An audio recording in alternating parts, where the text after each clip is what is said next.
I'm going to dive right in because I want to be mindful of your time. And thank you so much for being here because I know how busy you are. And I'm super grateful that you took the time to be here for us.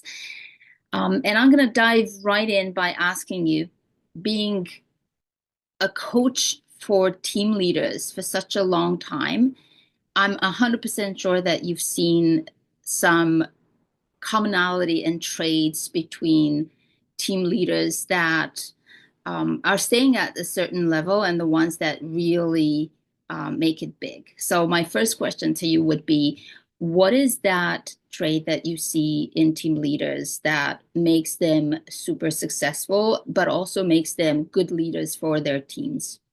hmm Yeah, I mean, I think first of all leaders are different, right? We all have different areas of, I call it areas of genius. And I think that's really important. Like some people are really strong leaders because they're systems people. Other people are strong leaders because they're visionary and they can, kind of rally the troops, so to speak. They can get people motivated around their vision. The idea that, you have to be one certain type of leader isn't really true anymore. But what is true is you need to have an awareness of the different areas of leadership a business takes. So the team leaders I find who are most successful, first of all, they're playing the long game always.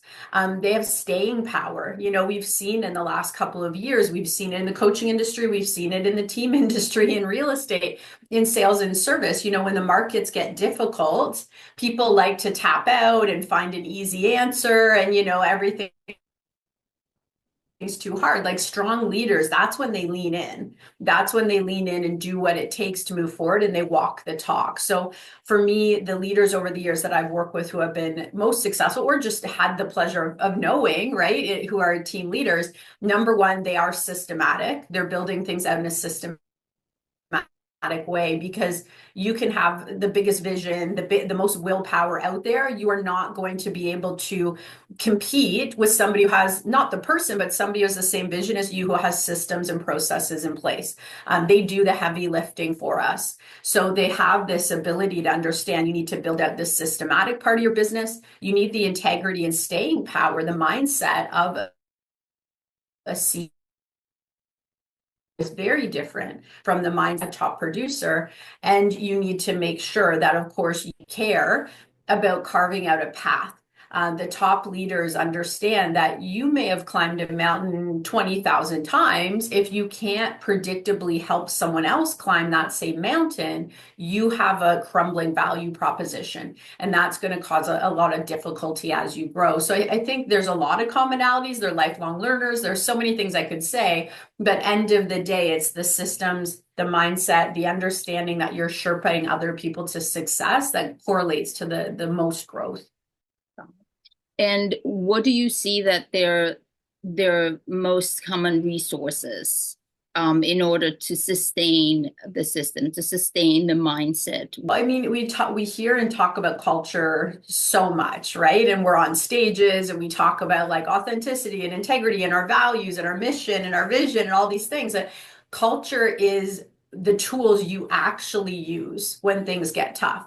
Culture is the tools and the conversations you have behind the scenes when things are difficult. And the best leaders are putting a framework in place of what we believe, right? The stickiest part of culture is based in beliefs. So do we believe that, when we're having an issue, we support each other, we talk to each other openly and honestly? That's a part of culture. A great leader is going to call it out if that's not happening. Another part of culture is being focused on results with a process to get you there, right? So a great culture will talk about, let me say this differently. An average culture talks a lot about what they know. About 10 years ago, I started talking about in high performance, it's what we do and how to make it better. In average performance, it's, oh, I already know that. I already know that. So how do team leaders keep this positivity and mindset? They need beliefs and frameworks that they use when it comes to problem solving, when it comes to motivation, and they're repeating them all the time.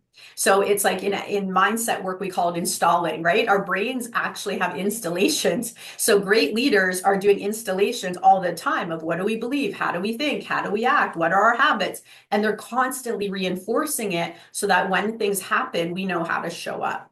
I wanted to ask you about the journey of of an agent? Because we have this journey, we get our licenses, we become good at what we're doing by closing transactions, we take all the awards and accolades, and it seems to the industry has a pattern of growth for successful solo agents, which is once you went that route, the next common sense step would be to start a team. Is it, or is it just the myth that is being, kind of coming back in the industry that that's the next step? You're solo successful agents. The next step is you're going to start a team. Is it for everyone? Is it a myth, or is the natural progression? The natural progression of success in this industry is to cap out a need to leverage. Yes, that is true. To what extent you need to leverage is a personal decision. Is being a team leader for everyone? No, because not everyone wants to be a team leader. Not everyone enjoys people management. Ego can get all up and in the way of expanding into a team. And this is why we have a really high failure rate of teams. We also have amazing teams, but the failure rate of partnerships and teams is like 80%, right? The majority of team books, like budgets, profit and loss, when you get into their books, are not profitable by any other industry standards. Like, we're the only industry that people can get up and say, like, I sold 80% of the sales on my team, I covered all the expenses, and I'm 40% profitable. It's like, no, not in any other universe. But somehow in this industry, we seem to, jump on board with this type of mentality. So I don't think it's for everyone. I also think it's really important that, sometimes we grow on teams and we love what we're doing. It's all a matter of leverage. Do you want to do 30% of this business? Do you want to do 40%? Do you want to be in charge of 100%, but have other people doing it based on your standards?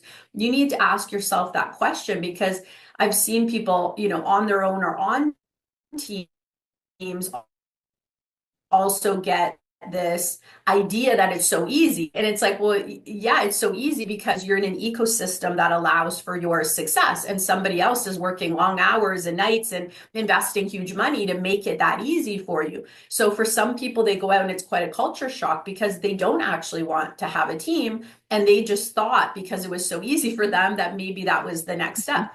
Other people want to build that ecosystem. They love it. It's what they're good at. They love sherpaing other people to success. So I don't think it's for everybody, but I also think that it's a natural progression if you do your research. You really want to understand what makes a successful team tick, and that there's an expansion phase that requires a lot of building, a lot of infrastructure, a lot of foundation to go from a solopreneur to a teampreneur. And every time the market gets tough, we see this. Some people pull back. They're like, oh no, like in the last couple of years, we've seen teams go like lean and mean, as they call it, right? Because they're like, yeah, we couldn't manage all these people and it didn't make sense. And then we've seen people go in the other direction and say, I'm going to have 200 agents and I don't care if they all sell 5 homes a year. Great. So it just depends on your strategy. It's not for everybody. If we were to look at a solo agent that feels that it's perfectly positioned to expand, what would be the first hire, the first step to leverage? Yeah, and I know in the past, because I follow your stuff as well, I know we don't always agree on this at times, but I think in some ways we do, right? So if for example, you have a really strong like listing agent, right? They're doing really well. They're very listing focused. They don't necessarily want a big team, but they're capped out because they have some buyers, they want to grow. That person, if they know they don't want a big team, a licensed partner, or I don't like to say assistant, but somebody who's licensed working with them, who's their right hand and literally is just an extension of their business, can double your business 100%. We've done it many, many, many times. However, if you want a high performance team, right, you want a team where you do leverage the ecosystem, you do have agents who are selling significantly more than the average transactions in their area, and you want to be profitable, efficient, and productive. If that's what you want, then I recommend the unlicensed assistant. Why? A couple reasons. It's a more stable investment, right? You can bring somebody in part-time or full-time on salary. You can leverage that person to help you build some of that foundation. So now we need SOPs. We need to not just have a CRM, we need to be using it and we need to build it out. We're essentially building a value proposition to recruit. right? It has to be easier for an agent to work with us versus on their own. If you miss that admin step and you want a proper team, I will guarantee you, unless you're doing the admin personally, which you'll have other losses, it will be chaotic and hectic and it will not be fun. So having that step where you build that stability in your client process is going to help you expand a lot faster, and it'll take the admin off your plate. So if you have too many opportunities, you're going to fill that time. In my experience, with a strong hire, you have support for SOP, you have support for training. You can be profitable with the right admin hire within 3 months. It takes you 3 months to get off. It's not 6 months. It's not 2 years. Like 3 months, you can do it, but you need to be organized. Hear me out on this one because I would love your opinion, and I know there's some I've seen, and especially by doing these interviews with team leaders, everybody has their own way of Of course. looking at what the first hire is. And this is my experience of what I've seen by talking with a lot of agents, but I would love your opinion. What I realize is that there's different markets where people operate. So when somebody's looking to expand and they're thinking of their first hire, my first thinking is, what kind of market are you in? Is there a lot of inventory that you're moving? Then you may need an assistant. Is there low inventory? Then you may need more opportunities. Because if they're thinking of getting an assistant, it's an immediate expense that comes out of their pocket. If there is a lot of inventory and you have opportunities, definitely you want that time back to be able to put your time in the money-making activities. But if you don't have that many and you're the only one that produces the leads, you may want to have more leads before you have enough business to say, I'm overwhelmed by the paperwork. And maybe you want to do that with a VA before you jump right into a full-time assistant or even a part-time. So that's my thinking about analyzing what type of market you're in, because when I talk with people in the United States that 200 transactions per year, it's a normal thing, but their price range is $200,000 versus someone in North York that they sell 20 transactions and there are 2.5 million. It's such a different business that I don't see how one fits all in their needs. That's my thinking. Yeah, I can hear that. And that makes sense because to me, if you need more business, typically you're not ready for a team yet. So at that point, I agree with you. I'd say, how do we ramp up your individual business to get you busy enough and bring in some sort? Because if you get busier, that's when things start to get dropped. And all of a sudden, it's like that client service that you're so well known for because you're selling 20 homes at like 2 million, right? Your service standard starts to drop. You don't have that continuity. And typically, we wait too long to hire the support that actually keeps our service standards strong. So I agree with you. If you're trying to build your actual production levels, most of those agents aren't quite ready for a team yet. They might be ready for like a referral partner, or they have some overflow Yeah. for sure, if they're particularly if they're niched, right? And they're really luxury agents. But to me, I'm looking at preparing them that as once they're busy enough that production is going to grow, let's safeguard your brand, let's safeguard your service and your mental health, right? Like as you get super busy, that's a thing. People get Yeah. busy to the point where they just like want to walk away from their businesses because it's so crazy. Yeah. So yeah, I get that, and I would agree with you. If you need more business, not more time, and admin probably isn't the right step for you right now, for sure. Another part that I wanted to ask your opinion on, again, just from my own personal experience, but also by coaching other agents, there's a lot of agents that I feel that they're not actually ready for many reasons between their SOPs, their systems, to actually hire a buyer agent. And I find that the transition of actually initially having that agent as a showing agent rather than a full buyer agent, it's more lucrative. The biggest concern that agents have when, being open to the idea of hiring a showing agent before that's a buyer agent is that their clients may be passed on to someone else for the showing purposes, and they feel that that's not the level of service that they want to provide to their clients. I've never had someone that I coach or myself to have a buyer agent, a showing agent that the client was unhappy with, because these are trained. Like, for example, I take a showing agent and they come with me 3 times so they can see how I do it. They're trained of what they're allowed to say, how they are allowed to conduct the conversations, what the feedback has to be after each showing to the agent in order to be able to, for the agent to have that kind of conversation afterwards with the client. What are your thoughts in regards to a showing agent? Yeah, and over the years, for sure, we've had showing agents be very successful. Definitely, we've done it a couple different ways. Like we've had clients who pay an hourly rate. We've had clients who pay for a certain number of homes here nor there. We've had clients who pay way too much for showing agent. We're like, you can't sustain this. No, no, no. We've had all of that. The times when we've had difficulty wasn't necessarily the service standard of the showing agent. It was the inability to drive them to the next decision point. So when we've had issues, it's been because the showing agent wasn't having the right conversations to help the buyer assess if they should be researching this property more, or if they should be going, to that next step and maybe going back to the central agent, we'll say, to talk about negotiation. So, and I agree, that's when you go back into training and you go back into what are we saying and how are we doing this? And it's a systematic approach. I think it's like everything, there are times where we use leverage because we're like, we're so busy. We're just trying to, throw something against the wall and hope it sticks. And I've seen that happen with showing agents, and it's not as successful because they're not doing the steps you just talked about, right? They're not training them. They're not explaining what to say. There's, again, no process there. Mm-hmm. Anything in high performance or high success is process driven. So what I heard you say is, hey, there's a process. I take them through what you say and how you do it. And that's quality control. That's standards. And that's what protects us as we expand. We've just been working on a new internship model, hoping that maybe in Ontario they're going to lean the way that we hear, and we might need a prerequisite, right, of interning with the top producer or team, which I personally would be a huge fan of this.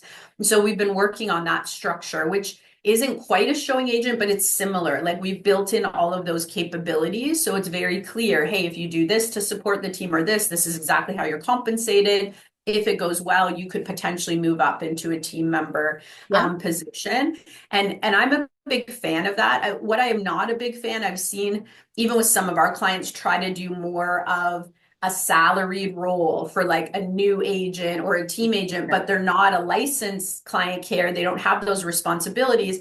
And that's a big liability. I'm not a fan of that structure. I usually lean against it because we're in a commission-based business. Yeah. Like you have to learn how to drive people towards how you get paid. And if you're not doing that, the team's going to suffer, and so are you. Yeah. I love that we approach that, because I think there's this myth that everybody wants a team. It sounds so good to have your last name as a team. But me personally, I feel like you have to be very cautious of what expansion looks like and slower the process rather than hurry into I'm hiring, I'm renting an office space, and before you know it, a year later, you're actually dropping everything because your production went down and your expenses went to the roof. And that's why I see it more. You want some time back. Buyers are taking an enormous amount of time out of your plate. You can still negotiate on their behalf, but have someone showing, and then have someone to create more opportunities if you really want to put your money somewhere. And then once you have enough opportunities and you have your SOPs, like you said, and you have all your process in place, you may consider to take that showing agent into a full buyer agent and so on. And then obviously you're going to need an admin for sure. What's the most common CRM that you see teams using? So it's been really interesting because we coach on Follow Up Boss as well as on Bold Trail. And I've seen the major brands lean really heavily into Bold Trail and Inside Real Estate. And to be honest, some of our coaches just love it because of the marketing. But we have some of our coaches who really love that platform for the marketing capabilities and whatnot. That being said, a heavily disproportionate share of our clientele are on Follow Up Boss. That's what they're using. We also, it's an interesting juxtaposition, right? Like some people don't love, and I'll leave this light because people get it. Some people don't love that Zillow bot Follow Up Boss. They're not comfortable with it. They don't love it. Fine. I mean, we've had changes in our proximity to Follow Up Boss since as well, for sure. But I think it's interesting because Follow Up Boss, when you're in the tech world, right, has open API. They play well with others. So for example, we just launched a completely done for you ecosystem based on all of our call cadence, our operational systems, our, like text, email, everything with another provider so that we could do in 3 months what would take us 3 years to coach a client to be able to set up in their Follow Up Boss. Now, the key thing is like all of these CRMs have what I call black holes. And the black holes are really hard as a leader because as a leader, you're sitting there and going like, I spent all this money, I built out either my Bold Trail or my Follow Up Boss, and you're like, they're going on and they're using their smart plans. Like, Kathleen, why are you asking me about this? And I'm like, okay, go on and show me, right? And we go on to their systems. And here's the thing, regardless the CRM, and we'll come to the other ones in a second, the majority of teams, when you go into that CRM, and I insist on seeing the real data, they're between 1 to 3 call attempts for any lead coming in. Now, the magic number is like 8 of not average, but attempts that we should try if we didn't reach somebody is 18. So I'm looking at this and going, okay, we have a huge black hole. And the problem is the CRM is like, oh, you have the smart list. Well, the smart list says to call 12 times, but it expires in 13 days. And the team member only called once. The smart list expired. Nobody knows any different. And we're like, oh, we love smart lists. I don't love smart lists. So we've created technology to actually have the accountability. So it's not about the CRM. It's like, do you have accountability so systems can manage your standards? Because if systems and technology is not managing your standards, oh my gosh, your people management, like you're going to be up at night. I've been up at night. Team leaders have been up at night. Like Salesforce, Infusionsoft, HubSpot, we use HubSpot as a company. Unless you have a full-time consultant who can work with those programs, they're so custom. Like you have to just build out everything. Even Follow Up Boss, we build out so much, so the top ones for sure are Bold Trail or a version of it, right? Royal LePage Sphere, Orange, all these different versions, Follow Up Boss. And we see a bit of, I always screw up, which like Chime and Brit, like there's a new name. I always screw up which one is the new name, but those are the top. We have some people still on Top Producer just because they've used it forever and they still use it, but it's not the pickup for the new clients. Thank you. Oh, I see a lot of people. I just came back from a conference with 170 all team leaders, and I don't think anybody mentioned anything else rather than Follow Up Boss. Yeah.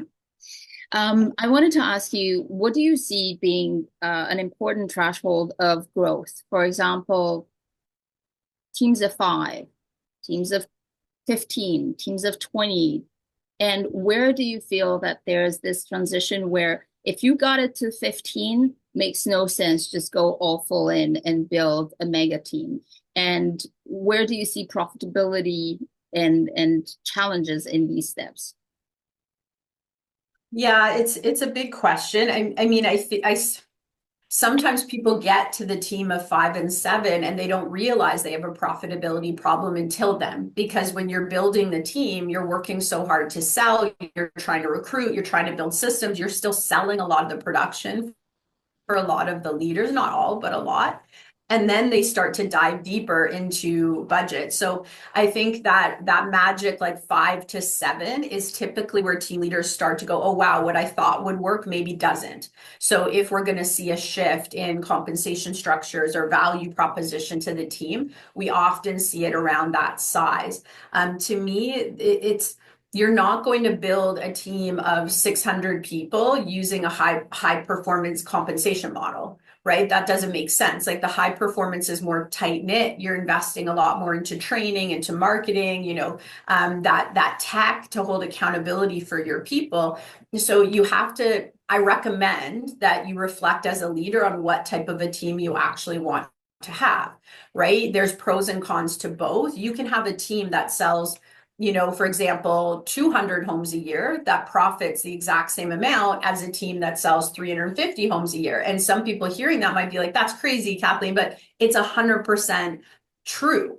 We had a team last year who realized that they were struggling with profitability, were very transparent and upset when they figured it out, took the time to meet with every single one of their team members, changed the value proposition, brought in training, adjusted the compensation down for their agents. And then this year, their agents all hit their goals and the team grew by 30%. So compensation isn't two-dimensional. It's like 5, 6, 10-dimensional, right? We're in a really sophisticated industry. So, you can have people in the top 1% with these big teams who are not profiting as much as teams who are in the top 40. So to me, the reason I'm bringing this up is that you want to understand, are you somebody who prefers to have 200 people and you have a smaller profit margin, but you're managing people in a different way? You're a recruiting machine at that point because you need to be replacing like 30% every year to have your new agents coming in, plus replace retention, people who are leaving, because when your team's that big, you will have that.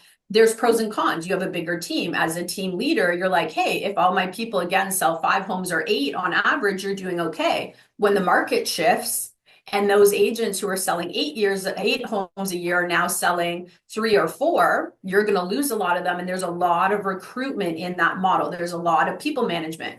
On the other side, the high performance, you can have 5 people have a 32% profit margin. They're all selling between 30, 40, 50, sometimes many more homes per year. The market adjusts, they go down a little bit, but they're okay, right? They're still making good money. However, if you lose 2 agents in a year, you feel it. Like it's a hit. So your recruitment's a bit more delicate, but your people are making more net money and you're investing in less people for higher performance. There's pros and cons to both. I work more in the high performance, but it's not perfect, that's for sure.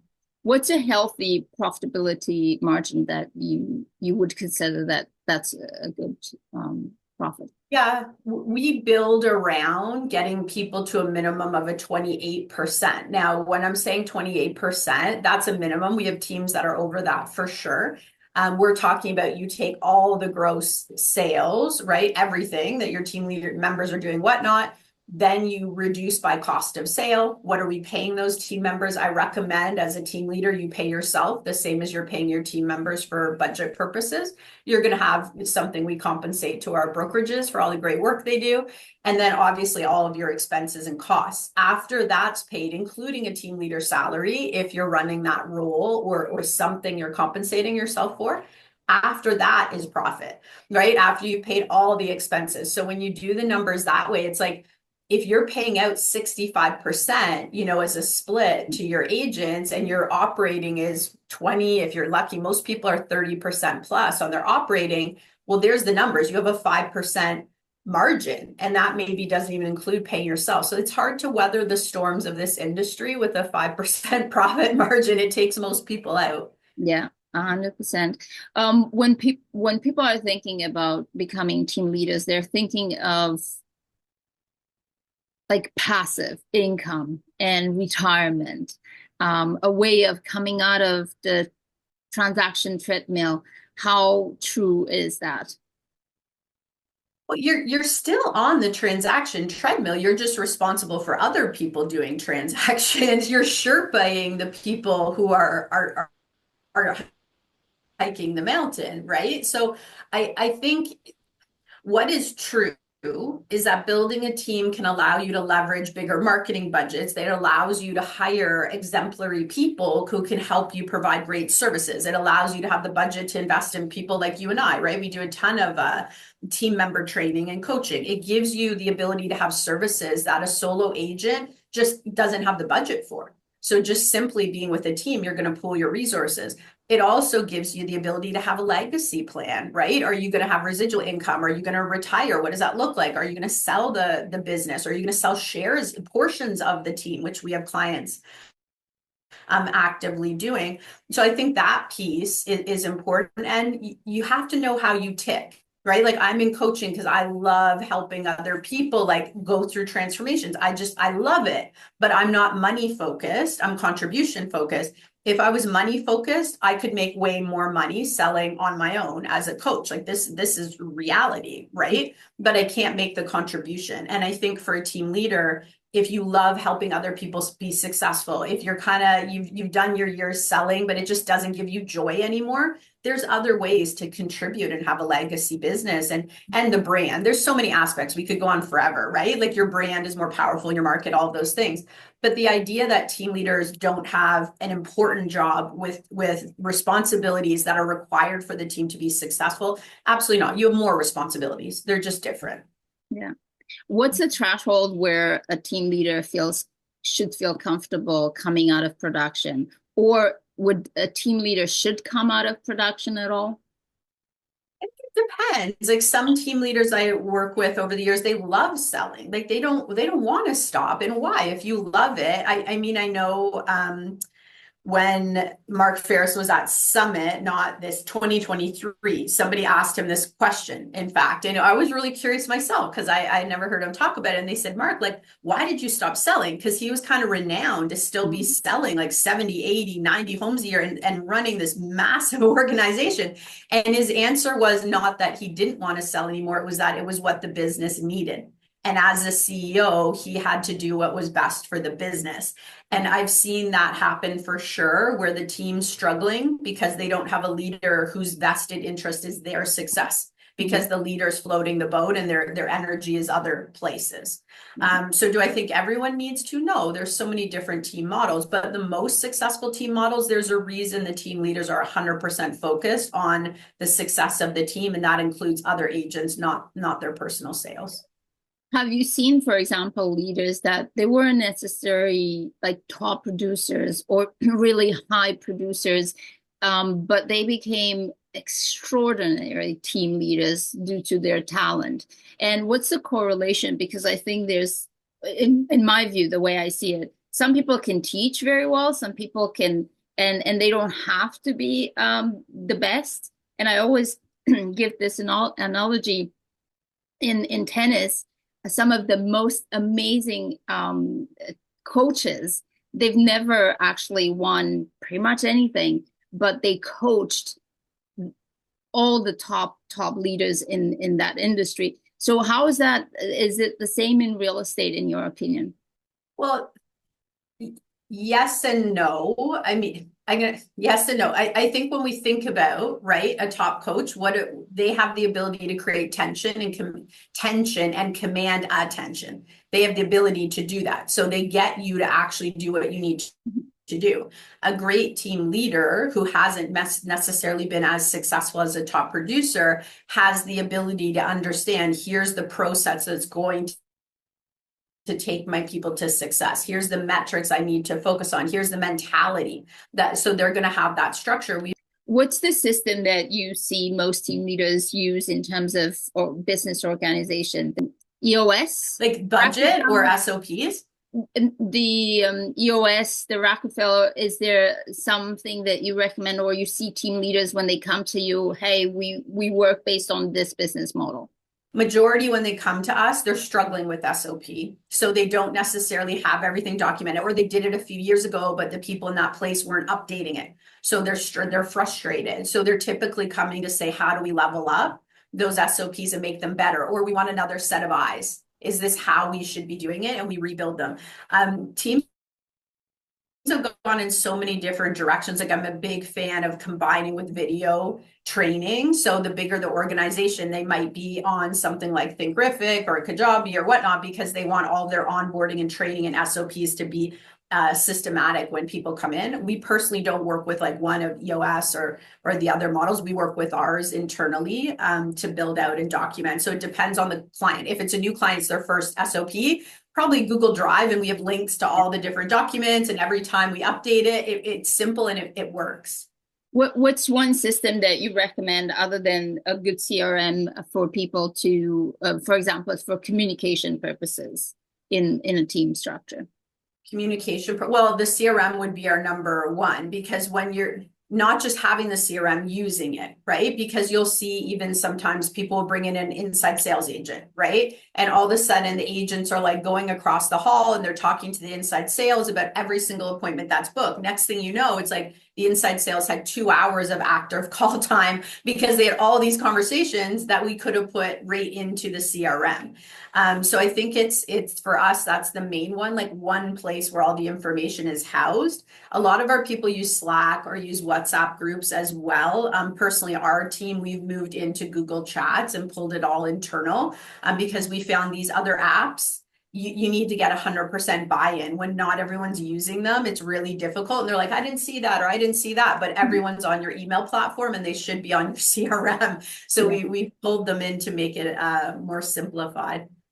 When it comes to leads, I speak with a lot of team leaders and I see that there's teams really focused on building databases and so all that. Some that they're buying online leads, some that they're putting an enormous amount of money into marketing, like paper marketing, billboards.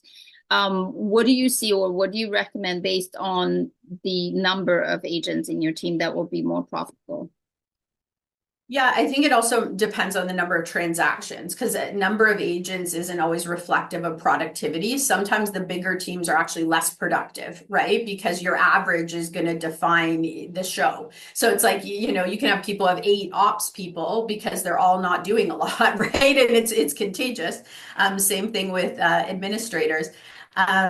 So our rule of thumb is always initially, first of all, I agree with you, always look at your marketplace, right? Like St. Jean Realty is an older example, but it's an interesting one because they're in a market with like Wolcott and Golfy, like huge hitters, right? That are on every billboard out there. So the idea wasn't to go buy all these billboards when you're trying to build things out. The idea was go into SEO, buy online leads, create a process and inside sales. And that's how they did that. So until they got to like a and they're just an example in general as a team, until you get to a multi 7-figure platform, I'm a big fan of building your opportunities and your database, which cost per lead is a lot cheaper to do away from the ego marketing of like purely branded billboards, bus benches, buses, all that great stuff. But once you get up to a multi 7-figure level, you need to start now upping your investment into your brand because that's going to make you a household name. That's going to help convert easier before you get to the door, right? That's going to bring you warmer opportunities. So personally, I'm a fan of build the database and the opportunities first, get it going, make sure you got what I call the multiplier effect. We can see the conversion at each step, and we can trust that if we double our investment, we won't double our results, but maybe 80% of it will double. And I'm okay with that. Make sure you got that, grow as far till you get to multi 7-figure and then double down on brand investment. I'm not saying don't have a logo, don't have a brand, of course. I'm talking about investing in brand marketing in your community. Why would a mega team be a part of a brokerage versus opening an independent? I think, you know what? There's so many different reasons. I think some of the brands have just done phenomenal jobs in building community, and community is really powerful. If you have community that's connected with certain philanthropy that everyone's really involved with, or you have community where the top 1% comes together or has active referral groups, that's really powerful for a lot of people's businesses. Like we work with multiple teams where a big chunk, like 20 to 25% of their businesses come from referral across within their brand. So if they were to move, right, that's a big chunk. I think it's also the culture, right? We try different places out, and sometimes I see realtors, try one brand, try another, and they have nothing necessarily bad to say about the brand. They just don't feel like they belong in the culture of it. So over the years, I think, to be honest, the majority of people I've seen leave the brand is either A, they got bored and they're a driver and they're like, what do I do next? Or B, the brand was stifling their growth. And that's a really important thing. Like some big brands in Canada have brought us in to try to help with team culture, team mentality, because some of the brands in the country, they just aren't rooted in that. And it's not the way their brain is set up, right? Like we don't have neural pathways that think of team. We see team as a threat. those brands will constantly be at a place where they're more at risk because they don't have team mentality, because your biggest drivers want to grow, and when they can't grow, they are going to go to a bigger fishbowl. This is exactly what's going to happen. So ironically, those who think, team is a risk, I believe their lack of support to teams is the biggest risk that they possibly could have. I don't know if I answered you, but kind of. No, Yeah. I got it because I think it's important to kind of get an idea when when you start to think of building a team, where am I building that team? To Yeah. think of how that team is going to look in 5 years rather than today. And do I have all the opportunities? And you may have all the opportunities where you are at, but to kind of think in advance rather than where you put and you lay your foundation. Let's talk about a dirty word in the industry, recruiting. How important is recruiting for a team? It's very important. I mean, it's critical for a couple of reasons. Like you don't always necessarily. So if you have a mega team, it's everything. You are a recruitment company. Like that's What, what what's you're what's doing. the So recruitment what is everything. what's the normal attrition for a mega team? So if you're looking typically at growth plus loss, Mhm. 30% is a pretty good rule of thumb. Like if you have a team of 100, you're going to want to be recruiting a minimum of 30 people over the next year. Now, if you want to double your business, that could be 60 for Yes, you, right? yeah. Like I'm not saying, like you're having a growth year, you could need much more. But recruitment in the more common team structure in Canada is the high performance team. We haven't gone as much yet the way that the US has with it. But recruitment is also really important just for the energetics of the team, the culture. Interesting thing is like if you have more of, I don't like the name, but the lean and mean team, right? They're not mean, but you know what I mean? They're strong. If you have that and you're not recruiting, there's always a vacuum. And I don't know a way to say this other than energetically. You have to decide, you have to be aware as a leader of where your vacuum falls. Is your vacuum into the present? And when I say that, it means there's some scarcity that I'll disrupt things if I bring people on, or these people are doing so well, they might perceive that that something will take from them, whatnot. If your vacuum's into the present, you're empowering what you have now, which can be a good thing. And I know lots of leaders like, yeah, that's a good thing. However, it can also breed entitlement. It can breed people who don't really see how much the team is doing to support them. It can breed bad habits because over time our culture is contagious. And you have one person who doesn't want to door knock or do open houses, and next thing you know, nobody there's door knocking and doing open houses. And maybe they don't need it, but that's not to say the opportunities aren't there. They're there. So if your vacuum's into the future, whether it's my business or it's a real estate team, no difference, you're always going to be planting a vision of where you're going, which means you're constantly looking for top talent and bringing people in. So everyone understands you've got to show up here, right? You've got to show up as your best. And that's a really important thing. Leaders who are at prey to being worried about people leaving in their current organization, that can be very detrimental to the business. I don't recommend that. So recruitment should always be on your mind to some extent. You mentioned many, many times culture, like that the word keeps coming Yeah. back. What are the three Yeah. main components to create a healthy culture? And what's culture? Because we all, we throw these things out and say, hey, we have a great culture. What's culture? And we do throw these things out, and I think this year at summit, I talked about in our conference, I talked about standards so much because culture, a piece of culture is standard. So one, it's what we believe. I mean, for us in our everything we do, in training is consultants approach. So I'll always talk about context, then content, then testing. Why? What do we believe about this? Because we believe this, what do we say and do? How do we ensure that we're up to the standard? That's the three-step approach all the time. Documentation happens before that, we know. Culture overall is self-governing, which can be a really strong thing if you believe the right things, you're doing the right things. But all teams go through the storming, norming, performing. Every time you recruit, every time there's a market change, you go through these changes. So we're always susceptible to some toxicity. And I know we don't want to hear this, we don't want to talk about it, but it's a fact. We are always susceptible to some toxicity. And in a high performance team, those who are showing up, and when I say toxic, saying one thing, doing another, causing drama, causing chaos, being entitled. Everybody else is the problem, but they're not doing what they need to do, right? They could do this easier on their own. They don't respect the ecosystem. When you have that type of toxicity happening, they have more power to influence your culture than you have to influence them. And as leaders, we're like, no, no, that's not true. It's like, no, it's 100% true. So if we can't get it under wraps, we have to then raise our standards and make hard decisions. So culture goes both ways. It's not all sunshine and roses. It's mostly, again, what we do behind the scenes. Like we're in an industry, right? Like Mel Robbins talks about this in her book, Let Them. I don't know if you read it. I really like it. It's common sense, but she just says it in a different way. And she talks about the of most adults and being like most adults haven't invested in how to deal with conflict, how to have hard conversations, how to actually live what we teach and preach. And that makes life hard, right? In business and business leaders. And when you have a culture, you're going to hit all that. So all of a sudden you have an option to kind of bring in personal development, communication, what is integrity really? And then allow that to nurture. But when people aren't showing up consistently, you also have to make the hard call and protect your business or protect who you affiliate with and who you're connected with.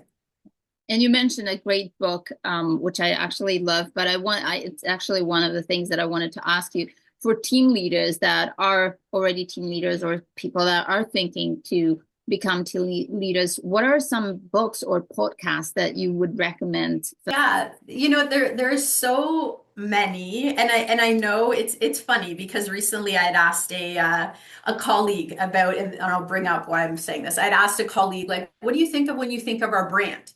And he said, or working with us, and he's a top 1% producer, great, huge team. They're actually within the top 10 in the country. And he said, Kathleen, when I see you and I think of you, you're just a healing energy. Like I think of you for healing. Like you need to be more direct and you need to be more like these things. And it was interesting, right? Because we're in such a transition in leadership that sometimes we feel like we have to show up and be so strong and be so stern and be so serious. And I respect this colleague very much, but it allowed me to reflect because it's so much more investment, work, and harder to show up with kindness and open and be able to, show up with a vulnerability and transparency as a leader. And I find those leaders nurture strong cultures and strong communities. And it's not easy to do that, and it's not traditional. So typically I recommend a lot. Like I'm a big fan still of Dare to Lead with Brene Brown. Like it's just a classic and it really helps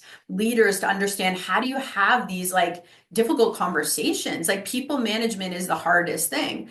After that, I mean, the old school ones like E-Myth is still great for team leaders to understand a franchise concept or how systems impact your business and to make things easier for you. Still a great book. There's another one. I also really love Radical Candor. I don't know if you've heard that one. I'm listening to it again right now. Yeah. Yeah, Radical Candor is phenomenal. Let them. But I'm a big fan of, as leaders, the more we expand, the more we do heal, the more we do get clear on who we are, the more we can influence other people in a healthy, powerful way. So I don't think it's all just business books. I think it's also development because we project what we haven't healed. So even though they say, Kathleen, I see healing, it's like, yeah, but I can't help leaders expand without healing what's keeping them stuck. Like, tell me how to do that. I don't know, right? It's things that we do to hold us back. Yeah. I wanted to ask you a question that I ask every single guest, because we want to know that answer. What you speak so much, you're a speaker, you're a coach, you go to podcasts, and I'm sure that you've been asked tons of questions over the years. And I want to know which one of the questions that you've been asked really stuck to you, and you were like, wow, this was a really smart question. And the answer was so important that I would love to hear it and have it shared here. Oh my goodness.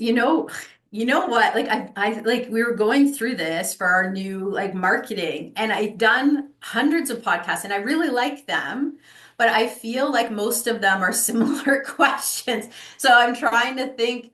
Honestly, at the end of the documentary, the director, Douglas Silverstein, had like kind of a final piece, and at one point he asked me, he said, "There's one final question." He said, "Do you?" He asked two actually. Do you believe you deserve to be successful? Which sounds like a light question, but it's actually a really deep question. He was saying after all this, like after all these like challenges and like turmoil and difficulty personally and professionally, like do you believe you deserve that success? And I remember even now it makes me emotional, like it cuts through and I actually had to sit in it and be like, yes, 100%. Like I work really hard to walk the walk, but I also realize that a question like that for anyone listening, do you deserve to be successful? It's going to cut through to, what is holding me back, or what are those things that I still believe that's keeping me small or making me think I'm not worthy, or having me hide myself. And I think behind the scenes, I want to be honest, you can give me the top leader in the world. What holds them back, what keeps them up at night, what causes them conflict are those things. It's those internal things of how am I showing up, or what patterns am I still playing out? And as they break through those, that's you expand internally and mentally before you expand in your physical world every single time. So for everyone listening, and maybe Under, you tell me, it's a powerful question. I think I absolutely love that you brought out up. I have a coach, and I always had a coach. Like coaches have coaches. People don't know that, but we do have coaches. And 2 weeks ago, I had a revelation because every time I grow, I think of the next step. My husband always says, are you ever going to be satisfied? And I said, it's not about being satisfied. By the time I'm close to obtain what I have today, I'm already thinking further. So I'm always going to be a failure because I'm already thinking of the next one.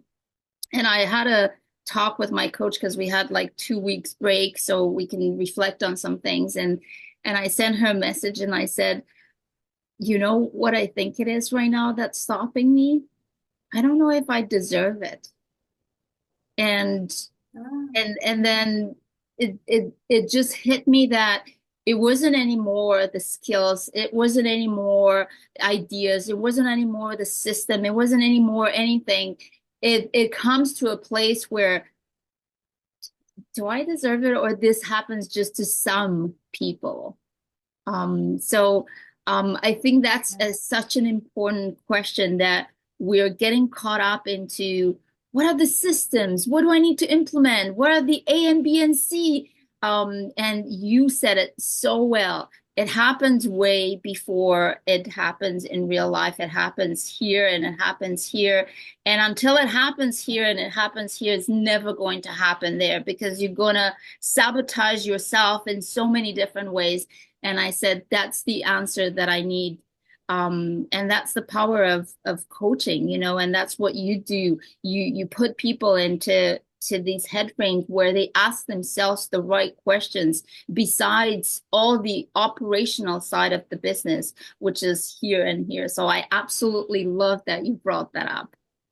Yeah, it's like success is the willingness not to hide, right? You want to be successful. You're an open book. You're like, I give away all my secrets, all my things, so that I can just be of service, right? And be present and happy.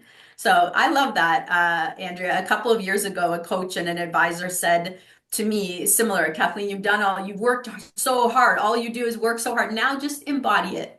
Why don't let's just embody it and let it be there. So I hear that in what you're saying, which makes me very happy. Well, I can't thank you enough for taking the time, and I can't wait for people to see your session because it's so fully packed. Like I expect nothing less, and you deliver it like I'm so excited.